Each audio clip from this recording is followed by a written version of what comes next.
Breaking news has just emerged from Ouagadougou that has shaken the world. Burkina Faso President Ibrahim Traoré made a historic decision this morning that has rattled the foundations of the global financial system. Events at the government palace in the capital Ouagadougou have created major reverberations in world economic circles. The extraordinary cabinet meeting that began at 9 at local time was interrupted by unexpected developments. Traoré's order marked a milestone, not only for Burkina Faso, but for the entire African continent. This bold move by the young leader calls into question the activities of international financial institutions in Africa. Everything began last week with the work of a special audit commission established within Burkina Faso's Ministry of Finance. The team of young technocrats scrutinized the country's agreements with the World Bank.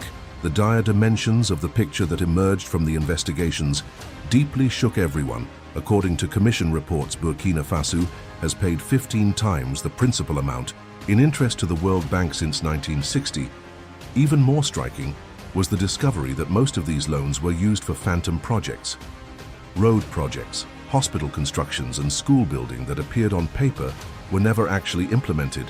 Despite this, payments were made regularly, interest was charged, and debts grew exponentially. In-depth research by finance experts brought incredible documents to light. Secret protocols signed between World Bank representatives and the country's former leaders. Commission agreements and documents showing bribery. Traffic were revealed one by one.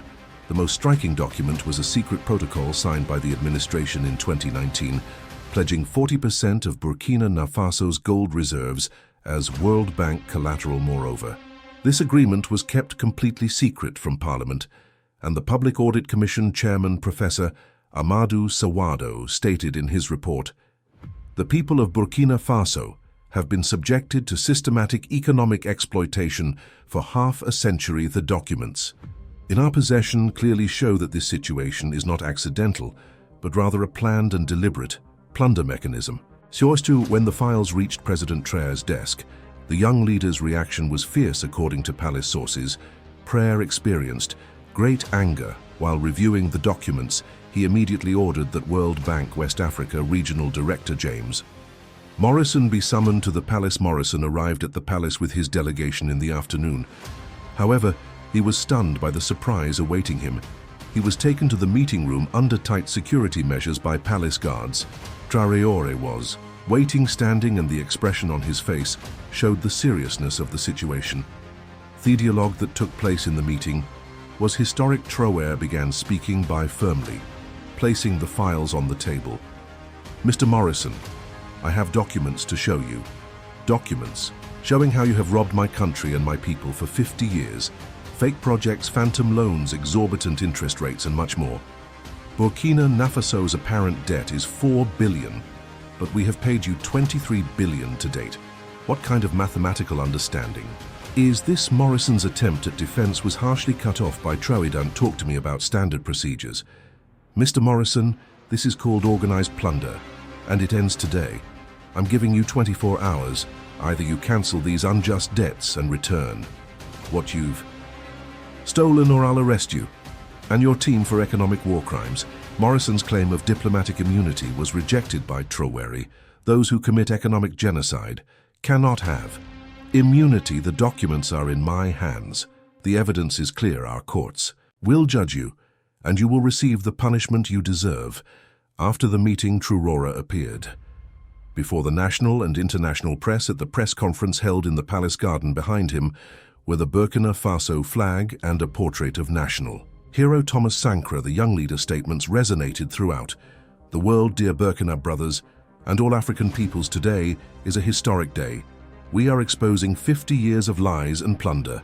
We will stop the global exploitation machine operating under the name of the World Bank.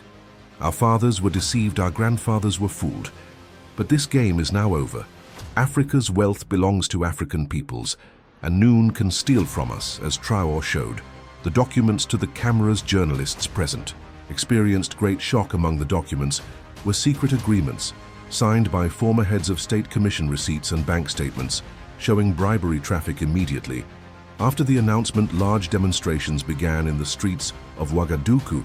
Thousands of Burkinabés gathered in front of the World Bank office. Slogans of "We want our money back," where chanted university students carried banners supporting true women, joined the protests by banging pots and pans on social media, the hashtag number.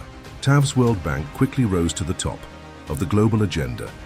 Millions of Africans sent messages of support to the young leader. Comments were made saying, "Finally, a brave leader who stands up to imperialism has emerged." Support statements began coming from all corners of the African continent. Mali President Assimi Goïta went down in history as the first leader to offer support. Burkina Faso is not alone in this struggle. We too have been subjected to the same plunder system. The time has come to act together. Niger leader Abdul Rahman Chiani went even further, calling for all Sahel countries to review their relations with the World Bank. Traoré's courage should be an example to all of us. Africa is now awakening and seeking its rights.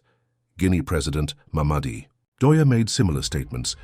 "Our young brother Traoré is on the right path. We will also take a similar step soon. Africans should manage Africa's resources." Surprising support came from Uganda. Veteran leader Yoweri Museveni praised his young colleague. "What Traoré has done is what we should have done 50 years ago. It's a belated but correct step." An emergency crisis meeting was held at World Bank headquarters in Washington. President AJ Banga gathered all regional directors. The risk of the Burkina Faso incident spreading to other African countries was discussed. Concerns were expressed that if a domino effect begins, all our operations in Africa will be endangered. International Monetary Fund President Christina Georgieva made an urgent statement calling on Burkina Faso to be moderate. However, this call was met with backlash in Africa. Giorgio's statement was interpreted as the panic of colonizers. The Paris administration activated diplomatic channels. Macron's Africa advisor was urgently sent to Ouagadougou. The French Foreign Ministry warned Traoré. However, the young leader refused to receive the French delegation. The message was sent first: "We'll solve the World Bank issue, then we'll settle accounts with you too." The statement from the United States State Department drew criticism. It said, "We expect Burkina Faso to comply with international rules." However, African experts noted that these were neo-colonial rules. The development in the afternoon surprised everyone. James Morrison and his team tried to leave the country secretly. However, Traoré had considered every possibility. Special security units stopped Morrison at the airport. His passport was confiscated and he was brought back to the palace. Meanwhile, the support statement from the People's Republic of China attracted attention. The Beijing administration stated that every country's right to economic independence should be respected. The China Development Bank offered interest-free loans to Burkina Faso. This offer caused discomfort in the West. The Russian Federation made a harshest statement. The Moscow administration characterized the World Bank's activities in Africa as neocolonialism. Putin's spokesman Dmitry Peskov said they appreciated Traoré's courage. African peoples have the right to determine their own destiny. In the evening hours, a major leak occurred on social media. The World Bank's secret correspondence was leaked. Online documents showed that African countries were systematically trapped in debt. The document, titled "Strategy to Keep Poor Countries in Debt Forever," went viral. The details in the documents were horrific. How African leaders were bought, which banks bribes were deposited into, were written one by one. How media organizations were directed and how opposing voices were silenced was explained. Towards midnight, Burkina Faso security forces took action. All World Bank offices in Ouagadougou, where sealed safes were confiscated. Documents found inside were delivered to the prosecutor's office. Traoré announced that all these documents would be used in court. The African Union held an extraordinary meeting in Addis Ababa. 41 of the 53 member countries decided to support Traoré. A commission was established to review relations with the World Bank. The president of the African Development Bank said the continent needs to establish its own financing system. The people of Ouagadougou were on the streets until morning. A vigil was held in front of the World Bank office. Slogans of "We won't let Morrison escape" were chanted. Young people stayed up all night by lighting fires. Prior posters were hung everywhere. "Our hero leader" was written on walls. Western media tried to distort the events. Sen International characterized Traoré as populist. BBC World Service claimed economic disaster was at the door. Financial Times ran the headline, "Burkina Faso commits economic suicide." However, African media continued to write. The truth time was advancing rapidly, and the 24 hours given to Morrison were about to expire. News from Washington was contradictory. Some sources said the World Bank would back down, others claimed an economic embargo would be imposed on Burkina Faso. As the morning sun rose over Ouagadougou, the historic moment arrived. Morrison was brought back to the palace. Traoré was waiting. Determinedly, the meeting room was open. To journalists, the whole world was watching this moment live. Morrison began to speak with a trembling voice. "I spoke with headquarters. They accept debt. Restructuring, they can make a 50% reduction." Traoré shook his head. "I don't want restructuring, I want cancellation. I want the return of the stolen $23 billion. Morrison's face turned ashen. "This is impossible. The World Bank doesn't have such authority." Traoré stood up. "Then you are under arrest, Mr. Morrison. You will be tried for economic war crimes." At Traoré's signal, security forces handcuffed Morrison. The World Bank director was being arrested for the first time in history. Morrison shouting, "I have diplomatic immunity," received a cold look from Traoré. "Those who commit genocide have no immunity." Morrison and his 5-person team were taken to Ouagadougou Central Prison. When the images were broadcast to the world, panic began. In financial markets, World Bank shares lost 12% of their value.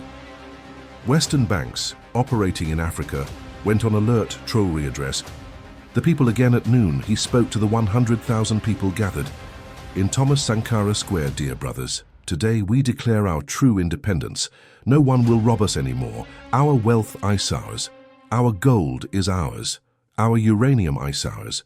We will use these for the welfare of our people." Throughout the speech, the people enthusiastically applauded.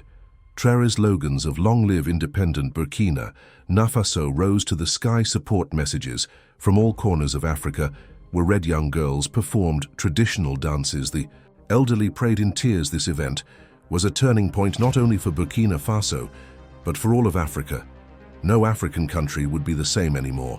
The World Bank and similar institutions would not be able to operate freely in Africa, because now there were brave leaders like Traoré. As the reverberations of the event continued, similar movements began.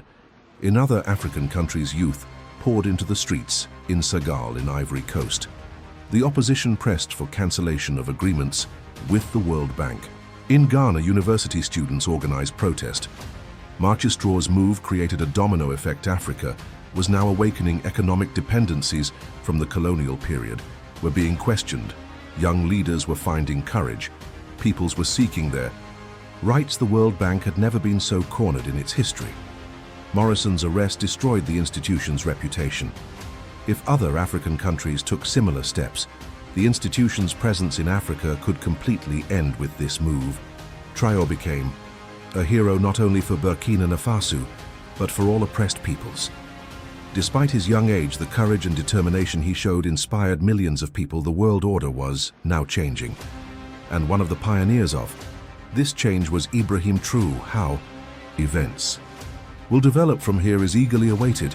Will the World Bank back down, or will Traoré take even harsher steps? Will Morrison really be tried? Will other African countries take similar steps? The answers to all these questions will become clear in the coming days. Power has moved, also led to changes in global power balances. BRICS countries quickly made statements supporting Burkina Faso. Indian Prime Minister Modi said, "We support Africa's rightful struggle." Brazilian leader Lula da Silva called for joint struggle against imperialism. South African President Ramaphosa invited Traoré to Pretoria. Dissenting voices began to rise within the European Union as well. MPs from Spain and Portugal said the World Bank's Africa policies should be questioned. A group of senators from Italy sent a letter of support to Traoré. In Germany, Die Linke Party announced, "We support Africa's rightful demands." In Burkina Faso, people were living in a festive atmosphere. Students in schools were drawing pictures of Traoré. Vendors in markets were shouting, "We kicked out the World Bank." Special prayers were held in mosques and churches. The elderly were saying, "We haven't seen such a leader since Thomas Sankara." The footage of Morrison's arrest was worthy of Hollywood films. The shock on his face. Ash was put into the prison vehicle. With handcuffed hands was reflected in a lenses. Although Western media avoided broadcasting their images, they were shared. Millions of times on social media, African youth commented, "History is being written." Venezuelan leader Nicolas Maduro made a surprise move. By offering Burkina Faso discounts on petroleum products, he said Bolivarian revolution is also echoing in Africa. Cuban leader Diaz-Canel promised to send doctors and teachers. Iranian foreign minister stated the access of resistance against imperialism is expanding great anxiety. Also began among World Bank employees. Hundreds of experts on duty in Africa began sending their families back to their countries. The World Bank office in Kenya increased security. Measures personnel in Nigeria began using their leave. The regional center in Ethiopia suspended its activities. The panic atmosphere continued on Wall Street. Funds investing in Africa suffered major losses. Fluctuations increased in commodity markets. Gold prices reached record levels. Experts began using a new term called the Traoré effect. Burkina Faso intelligence extracted even more damning documents from Morrison's computer. 10 years of correspondence showed how African leaders were bought. Details of coup plans, assassination lists and dark operations emerged. PRA decided to send these documents to the International Court of Justice. The African diaspora living in France organized large demonstrations. Tens of thousands of people marched in support of Traoré in Paris. In Lyon, Burkina, students kept vigil in front of the consulate. Celebrations were held in African neighborhoods in Morel. Even in the American Congress, voices supporting Trudeau rose. Alexandria Ocasio-Cortez, from the progressive wing of the Democratic Party, said the World Bank needs to be reformed. Bernie Sanders said, "I understand the rightful struggle of African peoples." Republican Rand Paul stated that foreign aid should be questioned. Notable statements also came from Turkey, while official authorities made balanced statements. Great support rose from the public. Turkish users on social media showered Trudeau with praise. Discussions began that Turkey, which has historical ties with Africa, should take a more active role in this event. Asian countries like Japan and South Korea maintained their silence. However, Africa experts in those countries said Traoré was right. Professor Yamamoto from Tokyo University commented, "Africa's renaissance is beginning." Dr. Akim Park from Seoul said, "This could be the harbinger of new world order." The Burkina Faso army was experiencing a complete victory atmosphere. Soldiers showed they were united behind Traoré. Generals announced, "We are proud of our young leader." Pilots made victory flights in the sky. The people embraced the army, but one thing is certain: Africa will no longer be the same. New leaders will emerge following the path opened by Traoré. The exploitation system will be destroyed. African peoples will achieve the prosperity they deserve, and the pioneer of this will go down in history as the brave leader Ibrahim